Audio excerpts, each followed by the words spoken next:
My name is Simon and this is How to Build a Racing Car.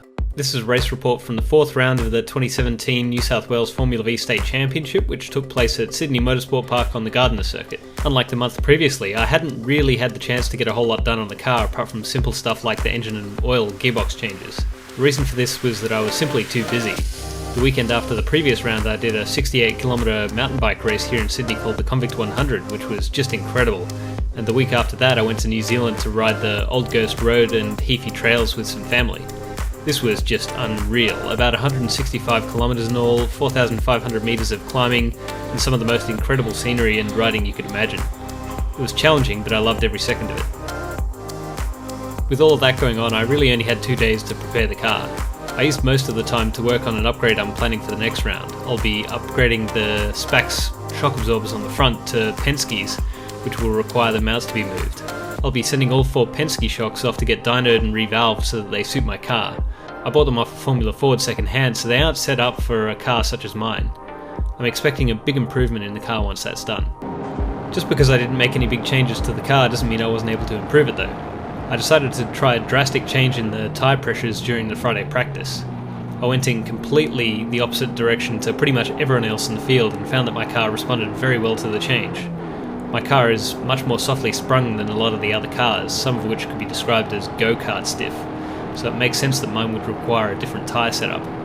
The change completely transformed my car. Previously I'd never felt that satisfied with its handling, whereas now I can really drive the car the way I want to. It's a revelation. There will be more that can be done, but fundamentally I wouldn't have gotten anywhere if I couldn't get the tyres to work. For qualifying I decided to try a slightly different pressure setup, just to see what I could learn. What I learnt was that it was pretty crap. A 2 psi difference from what I had found worked on Friday made the car twitchy and difficult to drive. I had to persevere though, and only ended up with 9th, 2.3 seconds from pole. It didn't help that I wasn't with a pack of cars and so couldn't get much of a tow. I went back to what worked on Friday for race 1. The first race got off to a great start. I made a decent getaway, went a little bit deep into turn 2 but managed to pull out alongside Darren, heading side by side through turn 3 with the front pack. Stephen in front of me braked harder than I had expected and I had to take a slightly evasive action to keep my nose clean. Luckily I was able to hang on to the tail of the pack and stay amongst it.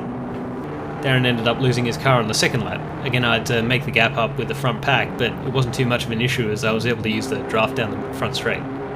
From here I was really just hanging on to the tail of the front runners. I wasn't able to get enough of a tow down the straight to make a move and no easy overtaking opportunities appeared.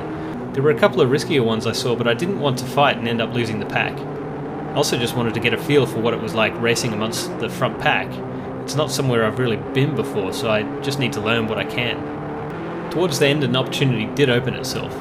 John chose to move left out of turn 6 and I managed to stick my nose up to his right. The car ahead of him blocked him and we ended up going through the next left-hander side by side. I snuck down the inside into the hairpin on his right and got through. Though he looked like he was going to try and get beside me through the final complex, he decided to back out of it, and it was a good thing that he did. Matt and the orange Jacer ahead of us got turned around and we had to scramble to get out of the way.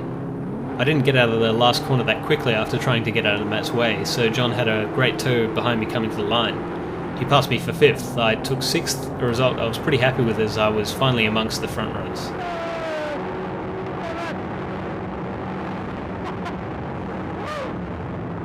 My fastest lap of the race was only 0.2 of a second off the overall fastest lap of the race, again a huge improvement from my previous efforts, and it shows just how comfortable I am in the car now. For the second race I decided to try mounting a GoPro in the cockpit aimed at the pedals. Originally I'd thought I would just mount it anywhere to get some better sound, but it made me realise I could get a great shot of my feet as I raced, which I thought would be interesting. It was not meant to be though. The camera ran out of battery before the race started, an unfortunate side effect of me turning it on too long before the race started while the bodywork was off.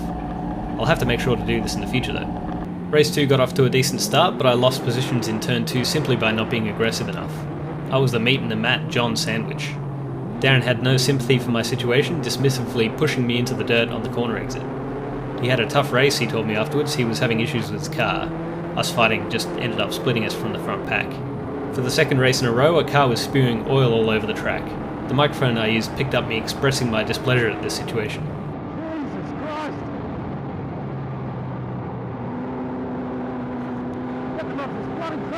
Even with his car issues, Darren was still able to put up a good fight. I did what I could to keep him behind me after an attempt to pass me through the hairpin, and then again as he tried to pass me into the last complex, but he finally got through using the toe down the main straight. The oil was making things really difficult. We had to change our line through turn 2 to avoid it, and I had a little moment through 3 as I skidded across it. Darren dropped 4 wheels over the line through turn 5 and again on the exit of the hairpin, which I expected would cause him to receive a 5-second penalty from the stewards. As we were split from the front pack and unlikely to catch them, this stayed in the back of my mind for the rest of the race as I decided how much risk I would be willing to take fighting him. Though I was able to build a gap to him over the next lap, I lost it all when I locked up on the oil into the final complex and went wide, compromising my exit onto the straight. He was able to tow up to me and take a look down my inside, but ultimately had his own luck up, which cost him the chance to get by. The next lap though, he did get through. The last lap was particularly exciting as we swapped positions through turns 4, then 6, and then again towards the final complex. We crossed the line side by side with me ahead by just less than 1/100th of a second. This was another 6th place finish for me.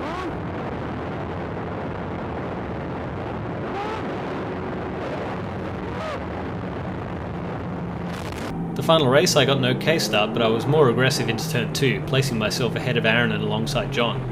Unfortunately, this put me on the outside of turn 3 and left me with nowhere to go as they passed me again. I continued to dice with Aaron for the rest of the lap, but let him go without much of a fight before the final complex so that we wouldn't get split up from the main pack onto the front straight. From here things were relatively uneventful until, you guessed it, a trail of oil caught me off guard into turn 2. You can see heading into the corner the guys in front of me and just to the left of it while I catch it with my right wheels. I wasn't amused. It was an 8-lap race though, and I thought if I kept it clean I might be able to pick off John, who I saw had also dropped away from the front pack. I set to work closing the gap.